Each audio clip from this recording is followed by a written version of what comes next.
Back again, you're still watching us here on the Daily Debate Thursday evening, and I'm very much delighted to have joining me here in the studio Dr. Mervat Talawy, Under Secretary of the United Nations. Thank you for coming. Dr. Mervat, 7 years is quite a very long time, and we've seen so much developments taking place. But if we would just reflect back and first tackle the security file here in Egypt, how that was one of the main challenges for the entire Egyptian leadership and institutions. There was the combating of extremism and terrorism, specifically in Sinai, and pulling off, of course, the Muslim terrorist, Muslim Brotherhood terrorists, and extremists. So where do you see this going in terms of the security file for 7 years now? Well, first of all, I have to correct something. I am former Undersecretary. Oh, right. So we apologize for that, former Undersecretary. Okay. As to the security, my heaven, why do you remember these days? It was very difficult days. Egypt was in a complete shambles, was looting and killing and burning churches and mosques. It was really inhuman and worse than the gangster. If you compare this with what we are today here, it's 180 degrees completely. Thanks to our men, whether in the police or the army, we managed to rehabilitate and rebuild our security instrument in the Ministry of Interior. And of course, the military was innovated by having the latest equipment armament. Yes. From all kinds of places, not only depending on one source, in order to avoid any problems. We had to have variety of sources for the military, choosing the best in every field. Yes. In addition, we left this path and started development, real development. Yes. As from the new capital to building the Suez Canal, a new channel for the Suez Canal, and all the national projects, huge national projects, like the tunnels under the... There's the development of Sinai as well, which is one of the hugest projects. The purpose is of building these tunnels under the canal was to build and develop Sinai, because we found that only security would not stop the terrorists, but development and having a lot of habitat. Employments as well. Yes. Essentially, you have to increase the population of living in Sinai. And this is what I told the Japanese authority when I was ambassador there in the 90s. They were asking me why you want to build such a huge bridge while you have only few cars that passes every day.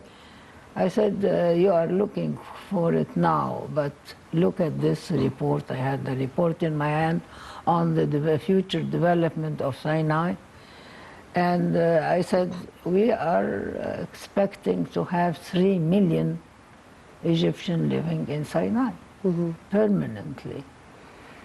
So we have to build a bridge that would receive all this traffic based on this plan, future plan.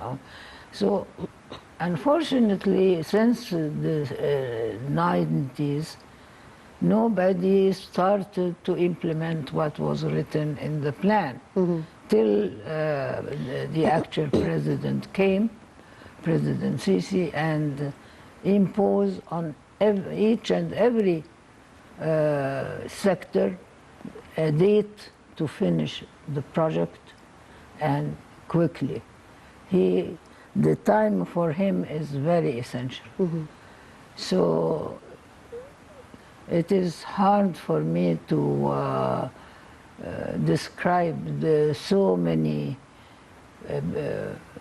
projects, whether in agriculture, in industry, in habitation, the removal of the slums, yes.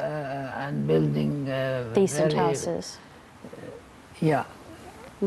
I'm glad you mentioned development, because this is what is obviously seen, and for that to take place and for attracting investors, a lot of infrastructure process needed to take place. We had roads that are being built in thousands of kilometers across the 27 governorates, and bridges as well, new metro lines and monorail that's being built, and all that to connect the country with each other, but perhaps to go further than that and to connect the African continent. Again, that was one of the plans and dreams that was never really implemented. And although Egypt is very tight in budget with an economic crisis, yet it is an important step, you believe, in order to continue with the development, is to have the proper infrastructure. Is that true? Absolutely true, what you're saying. And we said development. Development have led to strengthening the position of Egypt at the regional and international level. So, although he speaks about development, yet it has a political element in it. And this have strike everybody to the extent they are saying, oh, from where they get this money to do all of these projects. And moving to the political area, you can see what happened in Gaza and in Libya, two examples where the initiation of President Sisi started a move that led the European follow him.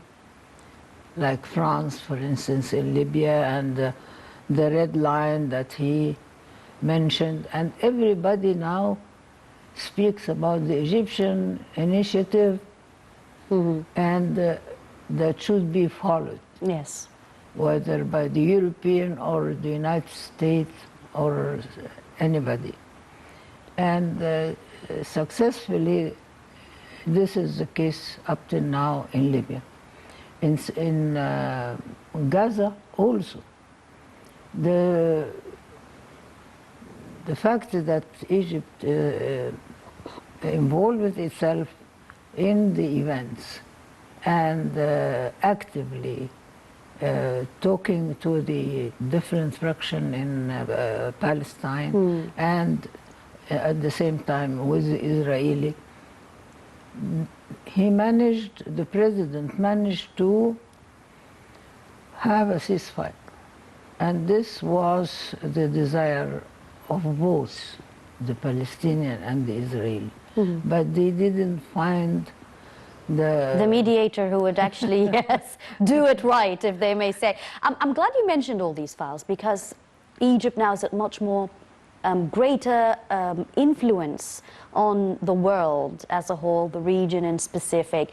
And from here, let's talk about how the international institutions see the importance of the Egyptian decision-making initiatives that's always going for the peace of all nations and without interfering in the internal affairs of the nations. Let's talk more about the mediation that Egypt plays on all levels. How do institutions like the United Nations, for instance, see Egypt today? Yeah, before I speak about the institution, let me refer to Gaza. Mr. Biden, as soon as he assumed power in the United States last January, he declared very clearly that he does not want to bother with the Middle East and Asia. He has a main problem to solve: Russia, China, and the United States.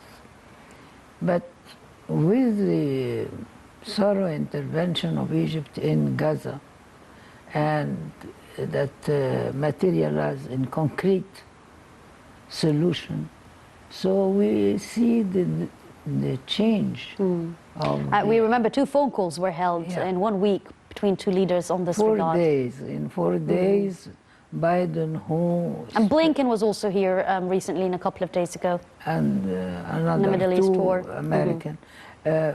I mean, during 3 or 4 months, the president of the U.S. Never took the phone and called President Sisi. In Gaza, and as a result of the efforts of the Egyptian, he called the president twice in 4 days. And not only that, but the American followed the process that Egypt designed to stop the fire, to have a ceasefire. And this is very indicative, because after that we sent 2 groups to maintain the ceasefire. The head of the General Intelligence also had a very successful trip, and the Palestinians received him very well as well, and they're very much in support and in love with the Egyptians and the Egyptian leadership. You could see how happy they were that Egypt was again resuming its role. You know that Egypt in the 50s, the Egyptian ambassador in Lebanon in the 50s was the main ruling person in Lebanon, although he's an ambassador of Egypt. This an indication of how influential was Egypt. Egypt, yes, and always will be. So we are resuming our role. Of course, we had a big role in Africa, the whole of Africa, to get their independence and to get rid of the foreign power. So these are important things, that not only do you move and move correctly toward solving the problem, but to engage the other main power to follow your Initiatives, strategy yes. or initiative that you took, whether in Libya or in Gaza. Allow me to interrupt you there, since we're talking about Gaza, which I was postponing for a little bit now. The reconstruction process and the president initiating $500 million in reconstructing Gaza. Again, that's one of a first move of its kind that was very much welcomed, ironically, by all parties and all sides, even the factions that are in dispute at the moment. Again, what does this tell about the more human aspect of the Egyptian leadership? Not just is it for the good benefit of your people, but for everybody around you to ensure that they do have a human sort of living standards. He was giving an example that all these people who are talking about Gaza, Israel, Palestine... Do something on the ground concretely. Be practical and make something constructive.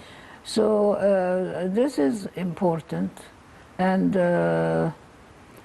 not only the 500 million, but also the assurance that Egypt companies will take part in the reconstruction and building. And this is important because since the last attack in 2014, up till now, the 2009, you mean? No, the one in Gaza? Not only 9, but also 14. After 9, there is the 14. Up till now, Nobody did anything in the reconstruction process. the money is indicated That's true. there. And But that's why I spoke on 2009, because back then there was a huge sum of money. Yes. And all the Gulf countries took part in donations, but nothing really was happening on concrete ground. Yes, I see that. We want to go back again to the institution and the international community, but if you'd allow us to go to this report, because it speaks specifically about the Egyptian role in the Gaza reconstruction process, and we'll be right back. Egypt